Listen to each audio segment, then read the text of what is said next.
Bonjour. 404 personnes ont été contrôlées positives, une première depuis le début de la pandémie au Sénégal. La région de Diourbel enregistre 1459 cas et 115 décès en moins d'un an. À Touba, il y a eu 92 décès liés au coronavirus, dont 39 en janvier 2021. À Kaolack, 1107 cas positifs à la COVID-19 et 52 décès ont été enregistrés selon Le Soleil. Vox Populi présente le bilan macabre de la pandémie au Sénégal et note que 222 morts ont été enregistrés entre le 1er et le 31 janvier 2021. Les morts de janvier 2021 représentent 35% des 638 victimes du virus, soit un décès sur 3, relève encore la publication. Le journal Libération met en exergue les 1032 nouveaux cas de COVID-19 enregistrés en seulement 3 jours. Les 651 sont issus de la transmission communautaire. 21 décès signalés durant la même période. 4143 malades, dont 54 dans un état grave, sont sous traitement, dit Libération, soulignant qu'au total, 238 morts ont été dénombrés en janvier. Le couvre-feu en vigueur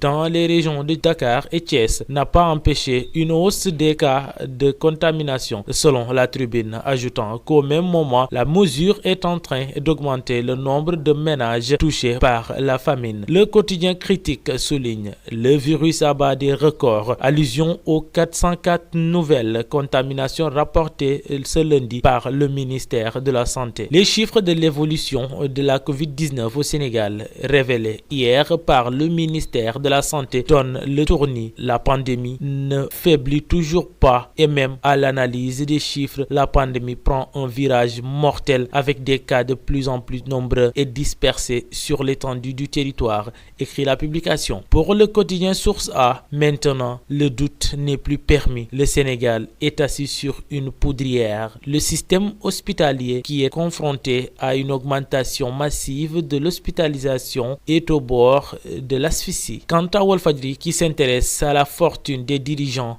et affiche à sa une ces milliardaires qui nous gouvernent. Comme le veut la loi, le nouveau président du Conseil économique, social et environnemental, Idrissa Seck, a sacrifié à l'obligation de dépôt de sa déclaration de patrimoine, lequel évalue en milliards de francs CFA. Le problématique du rapport que nos hommes politiques entretiennent avec le bien public, écrit Walf. À propos de la déclaration du patrimoine, enquête titre la transparence chahutée, selon le journal. Les fuites orchestrées sur le patrimoine du président du Conseil économique, social et environnemental, si elles ont des visées politiciennes, elles ont aussi le mérite de mettre en lumière un anachronisme. L'exception devient la règle en la matière, au mépris de la loi. Idrissa Seck déshabille Macky Sall et ses proches, toujours recouverts d'un grand voile de mystère à propos de la teneur de leur patrimoine, relève enquête.